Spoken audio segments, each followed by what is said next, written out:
didukung oleh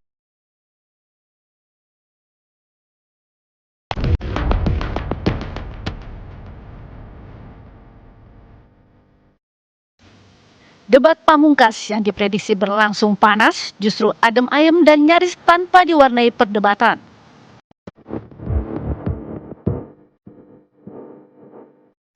Tidak ada kata lelah setelah merampungkan debat Pilpres, 3 calon presiden langsung melakukan kampanye ke sejumlah daerah.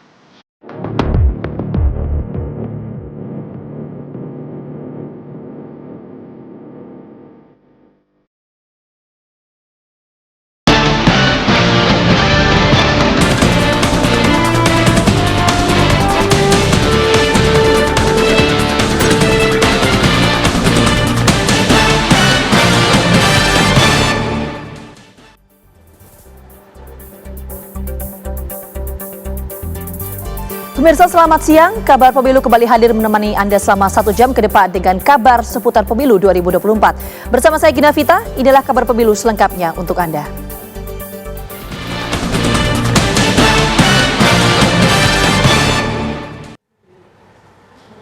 Para pasangan calon presiden dan calon wakil presiden telah merampungkan seluruh sesi debat Pilpres 2024. Debat pamungkas yang diprediksi berlangsung panas justru adem ayem dan nyaris tanpa diwarnai perdebatan. Tidak seperti debat-debat sebelumnya, debat Pilpres terakhir yang digelar di Jakarta Convention Center semalam lebih adem ayem, bahkan nyaris tanpa diwarnai perdebatan. Ketiga kandidat tampak lebih berhati-hati dan tidak saling serang. Ini adalah pertemuan ketiga bagi para calon presiden untuk saling beradu gagasan. Debat pamungkas yang digelar Komisi Pemilihan Umum KPU itu memiliki tema besar kesejahteraan sosial, pembangunan sumber daya manusia, dan inklusi. Adalah calon presiden nomor urut 2 Prabowo Subianto yang berkali-kali menyatakan setuju dengan pendapat dua lawannya, yakni Capres nomor urut 1 Anies Baswedan dan Capres nomor urut 3 Ganjar Pranowo.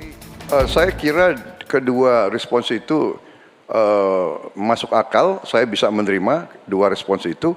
Memang banyak benernya, ya kita harus benar-benar memberi ruang. Ya sekali lagi kedua masukannya juga sangat relevan, ya saya juga sependapat. Ya, apa yang disampaikan Pak Prabowo tadi baik, izinkan kami meneruskan Pak Prabowo.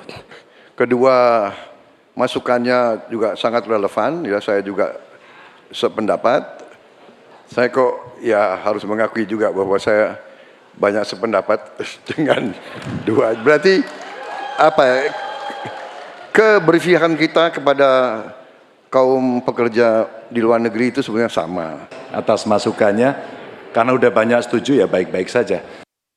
Mengirim sebanyak mungkin, tapi saya setuju juga mengundang profesor-profesor untuk mengajar di kita. Jadi saya usulkan bahwa dari 92 fakultas kedokteran kita tingkatkan menjadi 300 fakultas kedokteran. Jadi saya kira usul Pak Anies baik juga mengundang profesor waktunya ke Indonesia. habis, Terima kasih. Terima kasih waktu. Sementara itu, Anies Baswedan dan Ganjar Pranowo memilih memberikan contoh melalui pengalaman dan kesuksesan keduanya selama menjadi kepala daerah. Jadi, tapi ini juga Pak Prabowo yang saya hormati, kita banyak memberikan perhatian pada aspek kuratifnya. Itu memang betul, harus dikerjakan. Tapi jangan lupa aspek preventifnya. Dan ketika bicara aspek kuratif ada dua. Satu adalah soft infrastructure, tadi tenaga medisnya. Yang kedua hard infrastructure-nya. Apa itu? Misalnya nih, 15 dari 38 provinsi belum memiliki rumah sakit kelas A. Ini harus dibangun. Kemudian 171 kecamatan di 8 provinsi ini belum memiliki puskesmas. Jadi kita harus memikirkan dua-duanya Pak. Soft infrastructure, manusianya, hard infrastructure, dan jangan lupa itu semua adalah efek dari pola hidup yang tidak, salah satunya efek pola hidup yang tidak sehat. Tidak sehat, karena itulah promotif preventif itu penting. Sehingga kita tidak hanya mengobati tapi juga mencegah. Demikian.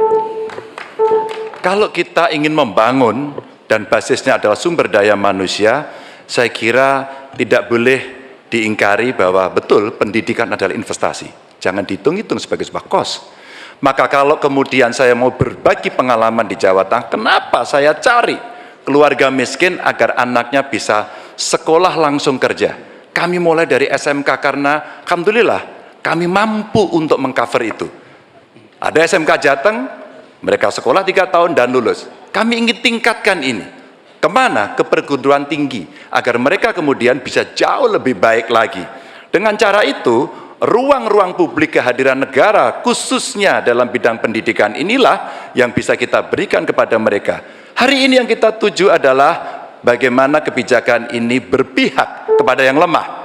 Apakah itu si miskin, apakah itu kelompok perempuan, apakah itu penyandang disabilitas. Sehingga mereka bisa mendapatkan akses pendidikan tinggi dengan murah. Baik, silakan. Tim TV One mengabarkan.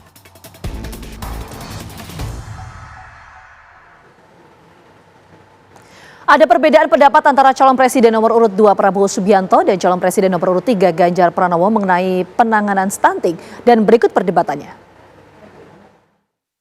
Pak Ganjar, kita mengetahui masalah yang sangat penting dihadapi bangsa kita adalah bahwa banyak sekali anak-anak kita yang kurang gizi, stunting. Saya ingin bertanya, apakah Bapak setuju dengan gagasan saya untuk memberi makan bergizi untuk seluruh anak-anak Indonesia untuk mengatasi masalah stunting dan menghilangkan kemiskinan ekstrim dan juga mengurangi angka kematian ibu-ibu pada saat melahirkan. Terima kasih. Masih ada waktunya? Cukup? Cukup, baik. Silakan Pak Ganjar untuk menanggapi pertanyaan dari Pak Prabowo. Waktunya 2 menit, dimulai dari Bapak berbicara. Kalau ngasih makannya kepada anak-anak untuk mencegah stunting, saya sama sekali tidak setuju, Bapak. Karena Bapak terlambat, Pak. Stunting itu ditangani sejak bayi dalam kandungan, Pak. Sebetulnya yang saya sampaikan ya persis itu. Jadi kita belum. Kita beri program saya, kita beri makan ibu yang sedang hamil. Kita beri bantuan gizi ibu yang sedang hamil karena dia mengandung 9 bulan. Tapi memang stunting itu karena kurang gizi, Pak Ganjar. Itu karena ibu dan karena dianya juga kurang gizi, dia stunting. Jadi maksudnya Bapak mengkoreksi pertanyaan Bapak ke saya ya tadi ya? Tidak, Pak. Oh tidak? Oke. Bapak setuju atau tidak dengan Pak Prabowo, makan mohon siang? ditahan. Saya izinkan kok Berbicara Bapak, di waktunya biar kita saja berdebat. Karena Silakan. beliau tidak mengoreksi, saya ingatkan aja pertanyaannya. Bapak mau kasih makan untuk mencegah stunting buat anak-anak. Terlambat Pak itu. Maka saya sampaikan Pak, kalau Bapak mau mencegah stunting Pak, sekali lagi Pak, perhatikan proses menikah Pak. Mulai dari mereka remaja ya, dan kemudian Bapak mesti lihat Pak, perempuan Indonesia, remaja Indonesia itu sebagian besar anemia Pak. Perhatikan itu dulu. Kalau itu sudah, maka dia menikah, perhatikan usianya. 19 tahun usia hari ini adalah menjadi ukuran di mana mereka akan sehat secara mental dan secara fisik. Kalau itu sudah Pak, diperiksakan semua ke dokter, ke rumah sakit dan rutin, itu akan terjaga dengan gizi yang baik yang ada di sana. Itu pendapat saya. Kebijakan pemberian bansos yang mengemuka jelang Pilpres 2024 dikritik oleh Capres nomor urut 1 Anies Baswedan dan Capres nomor urut 3 Ganjar Pranowo. Anies mengkritik kebijakan bansos yang pemberiannya dirapel menjadi 3 bulan. Sedangkan Ganjar Pranowo, pemirsa, menyatakan bahwa negara seharusnya menghadirkan kesejahteraan sosial, bukan bantuan sosial.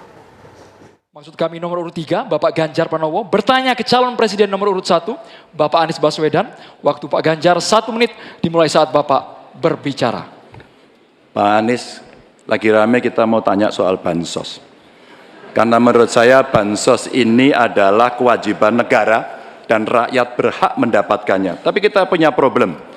Karena banyak klaim yang diberikan seolah-olah ini bantuan orang per orang atau kelompok. Padahal kita masih punya. Ada data yang tidak valid, ada cara penyampaian yang tidak benar, ada protes yang kemudian tidak terverifikasi atau terrespon dengan baik. Ini yang menjadi pertanyaan saya kepada Pak Anies adalah, menurut Pak Anies kira-kira bagaimana tata kelola bansos agar 1 tidak saling klaim, 2 bisa tepat sasaran, 3 tidak menimbulkan kecemburuan-kecemburuan sehingga inilah satu harapan yang betul-betul bisa diterima oleh rakyat. Silakan. Masih ada waktu Bapak? Cukup. Kami persilakan calon presiden nomor urut 1, Bapak Anies Baswedan, menjawab pertanyaan yang disampaikan oleh calon presiden nomor urut 3, Bapak Ganjar Pranowo. Waktu Bapak Anies 2 menit dimulai saat Bapak berbicara. Ya, terima kasih Pak Ganjar. Pertama, kita harus menyadari bahwa yang disebut sebagai bansos adalah bantuan untuk si penerima, bukan bantuan untuk si pemberi. Karenanya, dia diberikan sesuai dengan kebutuhan si penerima. Kalau penerimanya membutuhkan bulan ini, ya diberi bulan ini. Kalau dibutuhkannya 3 bulan lagi, ya 3 bulan lagi. Tidak usah dirapel semuanya. Dijadikan sebagai sesuai kebutuhan. Yang nomor 1, yang itulah yang disebut sebagai bansos tanpa pamrih. Kemudian yang kedua, pemberian bansos ini harus tepat sasaran. Artinya diberikan melalui pendataan yang baik. Informasi data itu harus akurat dan mekanisme pemberiannya melalui jalur birokrasi, bukan dibagikan di pinggir jalan, tapi dibagikan langsung di lokasi menggunakan siapa jalur birokrasi. Kemudian yang ketiga, yang tidak kalah penting, ketika kita berbicara tentang bansos ini, harus bansos itu bisa dipastikan mereka yang miskin, prasejahtera itu termasuk di dalamnya. Jangan sampai mereka terlewatkan. Karena itu kami menyusun ini sebagai bagian dari perubahan adalah Bansos Plus. Angkanya ditingkatkan, yang belum masuk masih miskin dimasukkan dan diberikan bekal pelatihan, pendampingan supaya mereka pelan-pelan bisa mandiri dan hidup lebih sejahtera. Jadi kami melihat ketika sampai kepada bansos, bansos ini adalah atas nama negara. Ketika saya bertugas di Jakarta, semua paket bansos di kerdusnya diberikan label dibiayai APBD DKI Jakarta, bukan dari gubernur, dari uang rakyat lewat APBD DKI Jakarta. Jelas posisinya. Selanjutnya kami mohon kepada calon presiden nomor 3, Bapak Ganjar Pranowo, menanggapi jawaban calon presiden nomor 1, Bapak Anies Baswedan. Waktu Bapak 1 menit dimulai saat Bapak berbicara. Terima kasih. Ya, kali ini pasti setuju dong. Karena proses logic thinkingnya adalah datanya diperbaiki. Ini yang pernah kita lakukan, dan ketika kawan-kawan Kades sudah bersusah payah diberikan ke atas, balik lagi pada data yang sama. Seolah-olah kita abai pada soal data ini, sehingga betul-betul bansos yang diberikan, yang rencananya tadi menurunkan kemiskinan, mengurangi gap, menurunkan kemiskinan oke ternyata, tapi gap tidak. Berapapun besarnya, gapnya tetap tinggi. Ini menarik dan kami punya data yang kita bisa baca, dan tentu saja ini penting. Memang paradigma bansos, sekali lagi, ini betul-betul hak rakyat. Tugas negara dan pemerintah adalah memastikan itu, bahwa ini adalah tepat sasaran dan tepat waktu. Tadi yang disampaikan betul. Dan kami berusul bantuannya ganti aja deh, bantuan kesra, karena tugas negara itu menciptakan keadilan sosial, bukan menciptakan bantuan sosial. Waktunya habis, Bapak. Kampanye terus dilakukan Capres dan Copres menjelang Minggu tenang. Kabarnya akan kami hadirkan saat lagi untuk Anda. Tetap bersama kami. Pemirsa, Capres nomor urut 1 Anies Rashid Baswedan melakukan safari politik ke Manado dan Kota Mobagu, Sulawesi Utara. Ribuan warga menyambut kedatangan Anies di kedua kota tersebut.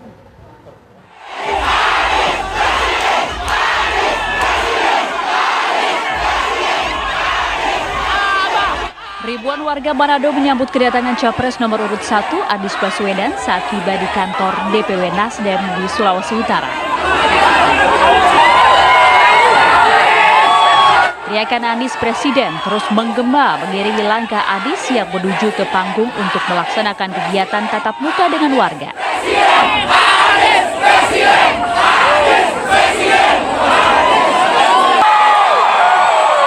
Dalam orasi politiknya, Anies kembali menyampaikan pesan politiknya yang tengah ia katakan saat debat semalam.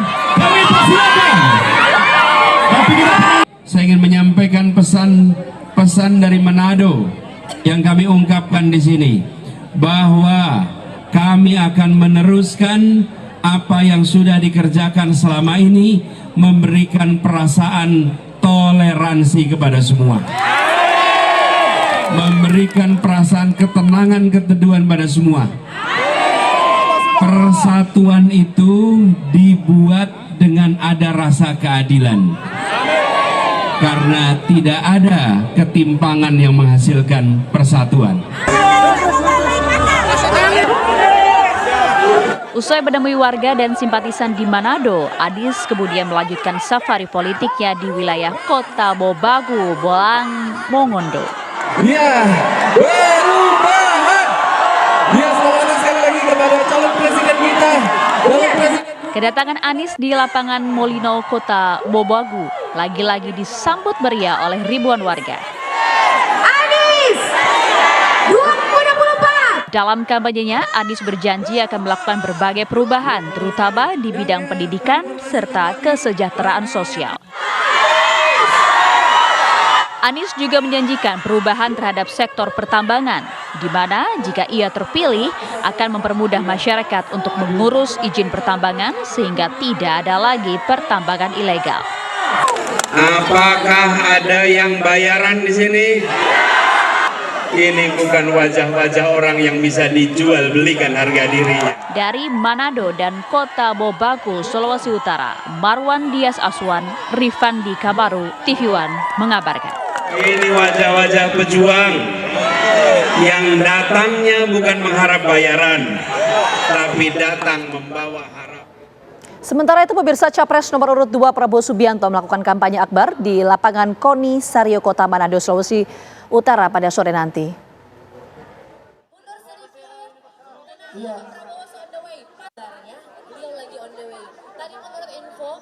Prabowo dijadwalkan tiba di Manado pagi tadi dan langsung menuju ke Kecamatan Languan Minahasa untuk berziarah ke makam keluarga Sigar Mainkom.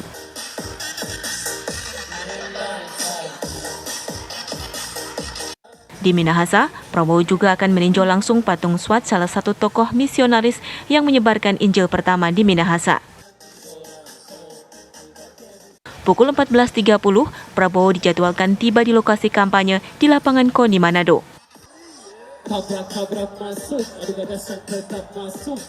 Ribuan warga simpatisan dan kader serta pendukung Prabowo Gibran dari pelosok Sulawesi Utara berdatangan memadati lapangan KONI Manado untuk menyambut kedatangan Prabowo.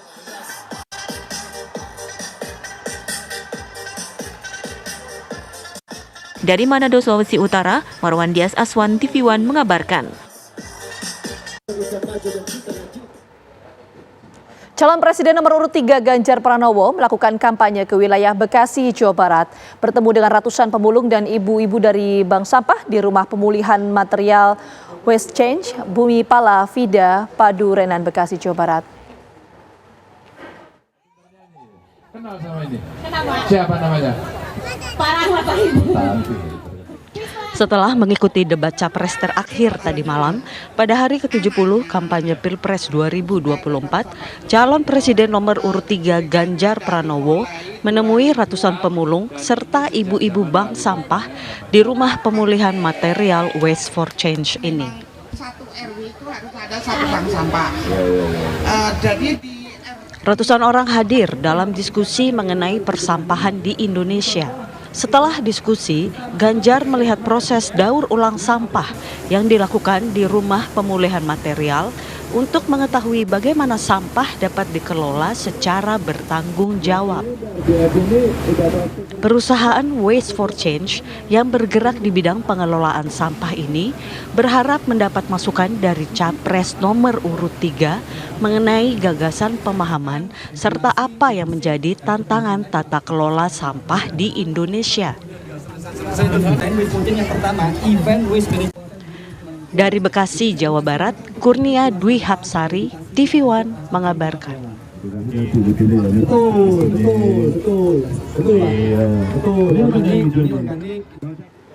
Dan berikut ini pemirsa adalah kampanye yang dilakukan Cawapres nomor urut 1, 2, dan 3.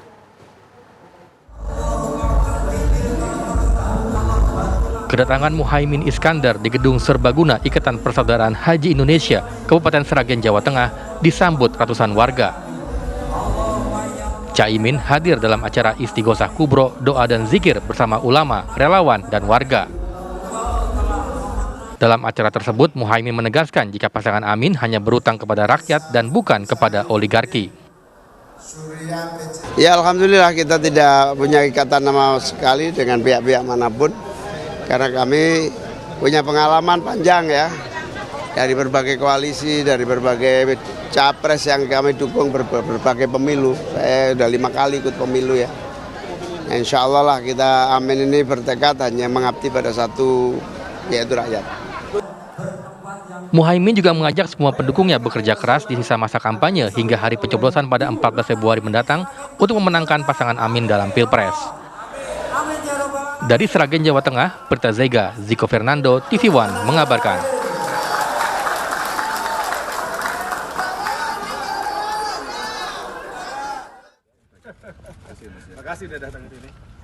8 hari menjelang pencoblosan, calon Wakil Presiden Gibran Rakabuming Raka hari ini mendatangi kediaman Presiden ke-6 Susilo Bambang Yudhoyono di Cikeas, Bogor, Jawa Barat. Putra sulung Presiden Joko Widodo ini tampak tiba di Cikeas pukul 9.33 waktu Indonesia Barat. Disambut langsung oleh Ketua Umum Partai Demokrat Agus Harimurti Yudhoyono, Gibran langsung memasuki rumah untuk bertemu dan berdiskusi dengan Ketua Majelis Tinggi Partai Demokrat tersebut. Setelah pertemuan kurang lebih 1 jam, Gibran mengaku sangat mengapresiasi dukungan yang diberikan oleh Presiden ke-6 tersebut selama masa kampanye. Kami senang sekali mendapatkan banyak masukan-masukan, evaluasi, dan yang paling penting tadi adalah bagaimana Pak SBY, seorang tokoh, berkenan untuk turun gunung, terutama di Jawa Tengah, Jawa Timur, dan daerah sekitarnya. Ini luar biasa sekali. Biasanya kan ketua umum yang benar-benar menjalankan tugas kampanye itu, tetapi beliau sendiri turun gunung ya. Tadi Mas Gibran beliau menceritakan sudah 85 kabupaten kota juga beliau kunjungi dan menyapa masyarakat di berbagai daerah, utamanya di Pulau Jawa. Ini menunjukkan bahwa Pak SBY pun yang sebetulnya sudah veteran di politik, tetap punya kepedulian, ingin menyukseskan perjuangan Pak Prabowo dan Mas Gibran, termasuk juga Partai Demokrat dalam pemilu nanti. Dalam pertemuan selama 60 menit, Gibran mengaku berdiskusi dan menerima masukan terutama terkait permasalahan global yang tengah dihadapi Indonesia saat ini. Dari Bogor, Jawa Barat, Celia Alexandra, Teddy, TV One mengabarkan.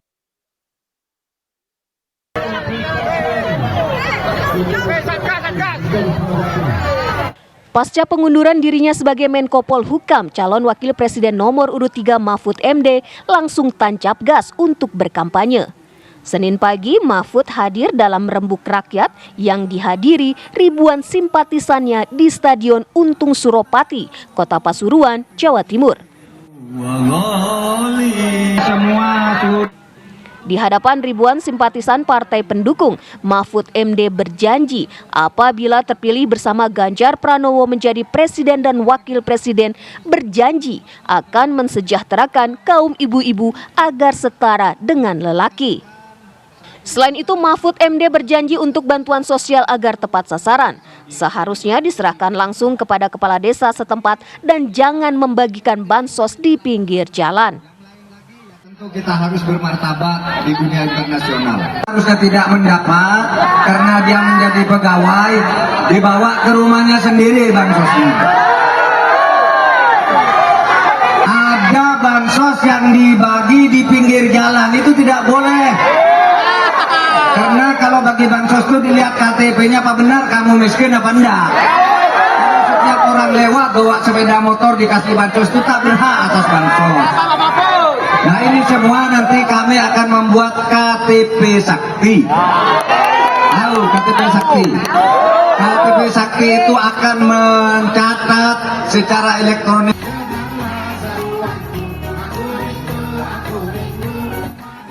Dalam orasinya, Mahfud juga berjanji akan terus memberantas korupsi-korupsi di Republik Indonesia. Pasalnya, dari catatan Mahfud MD sendiri, korupsi di Indonesia mencapai triliunan rupiah. Dari Pasuruan, Jawa Timur, Aris Suprayogi, TV One mengabarkan. Lalu bagaimana kampanye Capres hari ini? Kami akan sampaikan secara langsung untuk Anda sesaat lagi. Di hari-hari terakhir masa kampanye, partai politik semakin gencar menggelar kampanye akbar di berbagai daerah. Partai Amanat Nasional atau PAN menggelar kampanye di Bogor, Jawa Barat, sementara P3 di Tegal, Jawa Tengah, sedangkan PDI Perjuangan dan Golkar masing-masing di Wonogiri, Jawa Tengah dan Bekasi, Jawa Barat.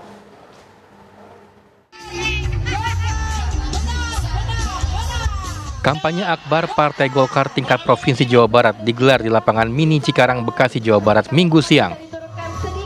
Kampanye akbar dihadiri ribuan kader Partai Golkar dan sejumlah petinggi Partai Golkar di tingkat provinsi dan pusat. Calon Wakil Presiden nomor urut 2 Gibran Rakabuming Raka juga turut hadir dalam kampanye dan didampingi sang istri Selvi Ananda. Selain itu, mantan Gubernur Jawa Barat Ridwan Kamil selaku Ketua TKD Prabowo Gibran dan Ketua Umum Partai Golkar Airlangga Hartarto juga tampak hadir. Dalam pidatonya, Gibran berpesan agar para pendukung jangan terlena oleh hasil survei. Sementara Ketua Umum Partai Golkar Airlangga Hartarto memprediksi Prabowo Gibran akan mendapatkan lebih dari 50% suara di Provinsi Jawa Barat. Di pemilu yang lalu Pak Prabowo menang. Jadi di pemilu ini kami yakin juga Pak Prabowo masih unggul kalau kita lihat dari berbagai survei. Dan yang kedua, Partai Golkar juga diharapkan bisa nambah kursi di Jawa Barat. Ribuan kader dan simpatisan Partai Amanat Nasional berkampanye terbuka di lapangan Semeru Cilendek, Kota Bogor, Jawa Barat, Minggu pagi. Hadir dalam kampanye ini antara lain Menteri BUMN Erick Thohir, Ketua Umum PAN Zulkifli Hasan, serta Sekjen PAN Edi Suparno dan juga Wali Kota Bogor Bima Arya. Selain politisi tersebut, kampanye akbar juga disemarakan oleh kehadiran sejumlah artis seperti Pasha Ungu dan Eli Sugigi yang hadir dalam kampanye akbar tersebut. Sekjen Partai Berlambang Matahari Bersinar Edi Suparno optimis bahwa pihaknya akan mendapatkan suara yang signifikan. Jika selama ini PAN mendapat 44 kursi di DPR, akan bertambah 60 kursi sehingga bisa menjadi partai 5 besar. Insya Allah PAN di Kota Bogor akan menjadi pemenang pemilu di DPR RI. Insya Allah PAN menargetkan 2 kursi dari Dapil Jabar 3, Kota Bogor, Kabupaten Cianjur. Bertempat di lapangan Pringgodani, Wonogiri, Jawa Tengah, ribuan simpatisan dan kader Partai Demokrasi Indonesia Perjuangan atau PDIP mengikuti kampanye akbar. Dalam kampanye tersebut hadir Ketua Dewan Pimpinan Partai atau DPP PDIP Puan Maharani dan Ketua Dewan Pimpinan Daerah PDIP Jawa Tengah Bambang Wuryanto. Dalam orasinya, Puan Maharani meminta para pendukung partainya untuk solid memenangkan PDIP dan Ganjar Mahfud. Menang, siap, solid. Nah, Wonogiri ini paling valid. Wonogiri ini paling kompak. Kampanye akbar di Wonogiri ini dimulai dari pukul 9 pagi hingga jam 12 siang waktu Indonesia Barat. Tim TV One mengabarkan.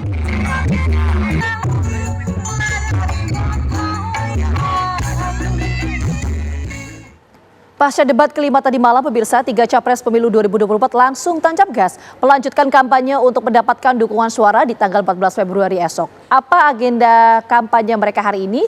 Ada rekan-rekan kita, ada Rifandi Kamaru yang akan mengabarkan mengenai agenda kampanye capres nomor urut 1 Anies Baswedan di Kota Mobagu. Rifandi, apa saja agenda dari Anies Baswedan di sana dan poin-poin apa saja yang disampaikan dalam kampanyenya hari ini? Ya baik.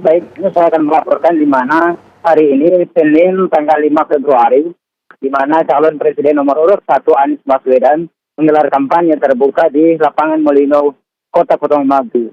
Dalam kampanye tersebut di mana calon nomor urut 1, capres nomor urut 1 ini berjanji jika terpilih nanti dirinya akan memperjuangkan bagaimana sektor pendidikan, terutama untuk meningkatkan sektor pendidikan, yaitu mendirikan beberapa universitas yang ada di wilayah Kota Mobagu, terutama untuk wilayah Pulang Mongondo Raya. Tidak hanya itu, di mana calon presiden nomor 1 ini juga berjanji jika terpilih nanti bahwa pasangan Amin ini akan memperjuangkan cita-cita masyarakat Pulang Mongondo Raya untuk menjadikan daerah Pulang Mongondo Raya sebagai salah satu provinsi yang baru. usai menggelar kampanye akbar di lapangan Molino Kota Tombagu, di mana capres nomor urut 1 ini langsung bertolak ke Manado. Usai menggelar dengan menggunakan helikopter. Bahkan rencananya capres nomor 1 ini dia akan melaksanakan safari politik di wilayah Manado. Kembali. Sektor pendidikan itu yang ditekankan oleh Anies Baswedan dalam kampanyenya hari ini. Terima kasih Rifandi atas laporan Anda langsung dari Sulawesi Utara. Kita bergeser ke rekan kita, yaitu Rehana Miziah, untuk memberikan informasi mengenai agenda kampanye Capres nomor urut 2 Prabowo Subianto di Manado, Sulawesi Utara. Rehana, seperti apa kegiatan dari Prabowo di sana dan poin-poin apa saja yang disampaikan oleh Prabowo dalam kampanyenya hari ini? Ya baik, selamat sore Gina Vita dan juga pemirsa. Calon Presiden nomor urut 2 yakni Prabowo Subianto yang diketahui hari ini menyambangi kampung halaman ibunya, yaitu Dora Marisigar di Langowan, Kabupaten Minahasa, Sulawesi Utara. Ada pula memang untuk kehadirannya di tempat sebagai saat ini adalah tidak untuk berkampanye, namun selama di Sulawesi Utara karena memang tidak masuk ke dalam jadwal kampanye. Dan diketahui juga tadi Prabowo Subianto juga hadir di tempat saya mengabarkan saat ini sekitar pukul 14.30 waktu Indonesia bagian setempat, kemudian juga disambut meriah oleh masyarakat Sulawesi. Kehadiran Prabowo ini juga memang untuk menyapa para pendukungnya yang ada di Rangawan, dan juga tadi kami sempat memantau bahwasannya ada ribuan para pendukung Prabowo Subianto yang memang hadir dari tadi pagi bahkan hingga sore saat ini. Kemudian tadi ada beberapa tokoh yang hadir juga, bisa disebutkan sebut saja seperti ada Wiranto, kemudian juga ada Enggar, dan dalam sambutannya Prabowo Subianto juga mengungkapkan bahwasannya ia merupakan ataupun ibunya adalah merupakan darah asli dari Langowan. Tidak hanya itu, ia juga mengajak para masyarakat nanti pada tanggal 14 untuk memilih calon presiden yang memang akan memimpin Indonesia di masa depan. Dan dia juga tentunya meminta doa dan juga restu serta dukungan dari masyarakat setempat. Dia juga mengungkapkan bahwa rakyat Indonesia ini harus makmur. Tidak hanya itu, tadi juga ada Wiranto juga mengungkapkan ada beberapa poin penting yang memang ditujukan untuk mendukung Prabowo Subianto untuk maju sebagai presiden di tahun ini. Jika kita lihat pemirsa, memang dapat kami kabarkan juga jadwal Prabowo di hari ini, begitu yang tadi juga dijadwalkan ketika tiba dari Bandara Samratulangi, Kota Manado, Sulawesi Utara. Prabowo juga langsung menuju Langowan dengan menggunakan mobil. Dari Langowan, Prabowo juga dijadwalkan mengunjungi ataupun melakukan penaburan bunga di makam keluarga besarnya yang ini di Tigar Mainkom maksud kami, dan kemudian juga bergeser ke gereja GMIM Sentrum untuk meninjau patung. Selanjutnya Prabowo juga menaiki bendi hias menuju ke lapangan SWAT yang memang acaranya dilakukan di tempat ataupun di lapangan SWAT. Di lapangan tersebut juga memang Prabowo ini tadi mengungkapkan ataupun menyampaikan sambutannya yang ungkapan tersebut juga bisa disebut dalam Rehana sebagai Opus Welelo. Oke Rehana, itu tadi adalah rangkaian dari kegiatan kampanye Prabowo Subianto. Terima kasih atas laporan Anda langsung. Dari rekan Rehana kita bergeser ke rekan Kurnia Hapsari yang ada di wilayah Bekasi, Jawa Barat yang akan mengabarkan bagaimana kampanye dari Ganjar Pranowo di sana. Kurnia, seperti apa agenda kampanye Ganjar Pranowo di sana dan poin-poin apa saja yang disampaikan oleh Ganjar dalam kampanyenya hari ini? Iya, selamat sore Gina Vita dan juga pemirsa. Tadi pada pukul 12:30 siang Ganjar Pranowo mendatangi tempat ini. Ini merupakan rumah pemulihan material atau tempat pengelolaan sampah yang dikelola oleh pihak swasta Westport Change. Di mana dalam kunjungan kali ini dibahas mengenai persampahan di Indonesia. Sebelum berdiskusi di lokasi ini, tadi Ganjar diajak oleh pihak Westport Change untuk melihat proses pengelolaan sampah yang baik, mulai dari proses pemilahan, kemudian proses pencacahan, dan juga ada hasil dari proses pengelolaan sampah tersebut. Tadi banyak masukan yang diberikan kepada Capres nomor urut 3 Ganjar Pranowo, baik dari pihak Westport Change ataupun perusahaan pengelolaan sampah ini, maupun juga dari ibu-ibu yang merupakan pegiat bank sampah dan juga dari pemulung Bantar Gebang, Kota Bekasi, di mana dalam diskusi ataupun dialog mengenai persampahan ini, Ganjar diminta untuk jika dirinya terpilih ataupun memimpin negeri ini, Ganjar diminta untuk mendukung proses pengelolaan sampah ini supaya dapat dikelola dengan secara bertanggung jawab ataupun baik dan benar seperti yang sudah dilakukan oleh perusahaan di tempat ini ataupun yang sudah berdiri selama 15 tahun ini. Tadi ibu-ibu penggiat bank sampah yang ada di wilayah Kota Bekasi juga meminta memberikan masukan agar kegiatan pemilahan sampah di rumah tangga ini kembali digiatkan kembali. Karena memang proses pemilahan sampah baik organik maupun non-organik ini jika dipilah dari lingkungan RT ataupun RW dan kemudian dikirimkan ke bank sampah, hal ini dapat memiliki nilai jual. Tadi Ganjar juga menyampaikan bahwa hal-hal seperti bank sampah ini perlu dicontoh dan yang mengapresiasi proses pengolahan yang sudah ada di daerah. Oke, Nia, artinya dalam kampanye hari ini Ganjar Pranowo menekankan mengenai penanganan sampah di Indonesia. Sekali lagi terima kasih atas laporan Anda langsung. Selamat bertugas kembali. Pemirsa, jangan kemana-mana, kabar pemilu akan kembali hadir saat lagi untuk Anda. Tetap bersama kami. Ketua Umum Partai Demokrat Agus Harimurti Yudhoyono menghadiri kampanye akbar di lapangan KONI Sario Manado, Sulawesi Utara. Dalam orasinya, pemirsa, AHY optimis Partai Demokrat bangkit dalam pemilu kali ini dan akan melanjutkan program pemerintah saat ini. Kampanye akbar Partai Demokrat Sulawesi Utara dibanjiri ribuan massa yang hadir. Massa dari pelosok Sulawesi Utara datang memadati lapangan KONI Sario Manado. Kampanye akbar ini dihadiri langsung Ketua Umum Partai Demokrat Agus Harimurti Yudhoyono didampingi Ketua DPD Partai Demokrat Sulut, Eli Lasut, anggota DPR RI Hillary Brigita Lasut, dan mantan Menteri Perhubungan era SBY, EE Mangindaan yang turun membakar semangat ribuan massa. Jangan lupa tanggal 14 cari Partai Demokrat, coblos Partai Demokrat, dan juga coblos nomor 2 Prabowo Gibran. Menurut AHY, Partai Demokrat akan melanjutkan program pro rakyat yang selama ini telah dijalankan pemerintahan SBY dan pemerintahan Jokowi. Jadi kami ingin melanjutkan segala program pro rakyat yang telah dijalankan selama ini, baik oleh pemerintah Presiden Jokowi maupun pemerintah Presiden SBY. Misalnya bagaimana kita membantu rakyat kecil melalui program-program bantuan langsung tunai, kredit usaha rakyat untuk membantu modal para pelaku UMKM, subsidi pupuk bagi para petani, subsidi solar bagi para nelayan, dan juga program-program beasiswa bagi masyarakat yang kurang mampu.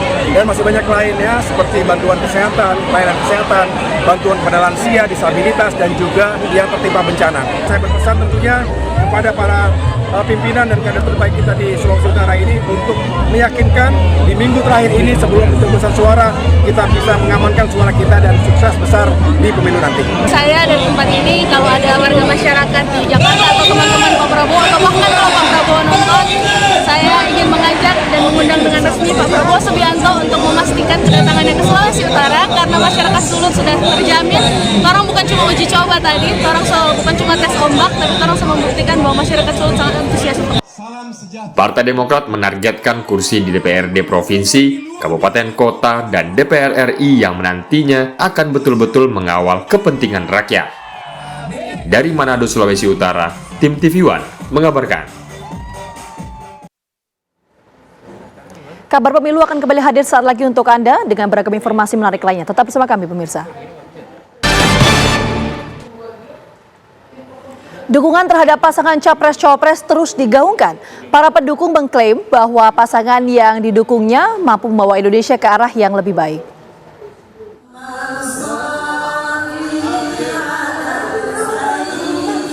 Pasangan calon presiden dan wakil presiden nomor urut 1 Anies Baswedan dan Mohaimin Iskandar mendapat dukungan dari keluarga besar dan alumni Perguruan Tinggi Ilmu Al-Quran atau PT IKI dan keluarga alumni Institut Ilmu Al-Quran atau IIKI Jakarta.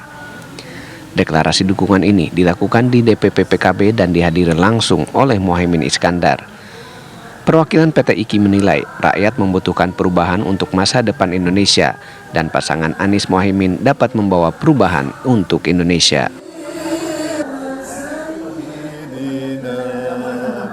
Masyarakat di Kabupaten Manokwari Selatan, Papua Barat mendeklarasikan dukungan untuk pasangan Capres-Cawapres nomor urut 2 Prabowo Gibran. Mereka berharap pasangan Prabowo Gibran menang satu putaran. Dukungan diberikan terhadap Prabowo Gibran lantaran programnya dianggap jelas untuk kepentingan dan kesejahteraan masyarakat.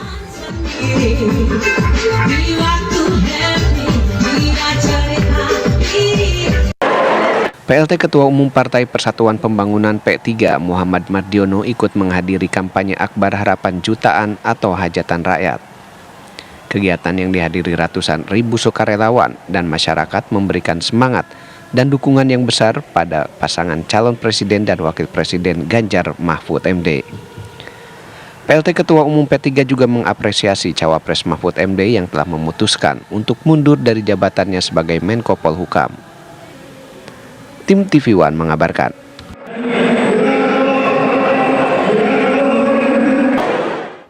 Kita ke informasi lainnya, pemirsa, sebanyak 32 tempat yang dipersiapkan menjadi tempat pemungutan suara terendam banjir.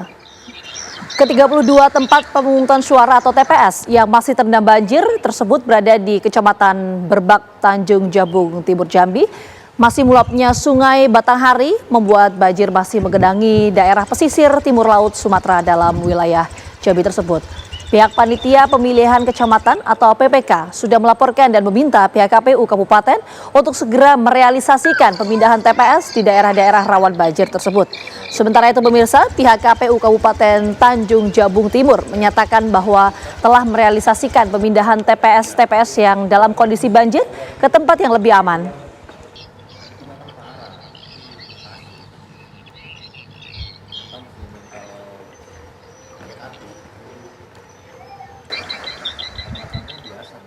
Informasi tadi sekaligus mengakhiri perjumpaan kita di Kabar Pemilu hari ini. Jangan kemana-mana, saat lagi akan Anda bisa menyaksikan program Ragam Perkara bersama dengan Ken Anas. Saya Gina Vita pamit undur diri. Selamat sore, sampai jumpa.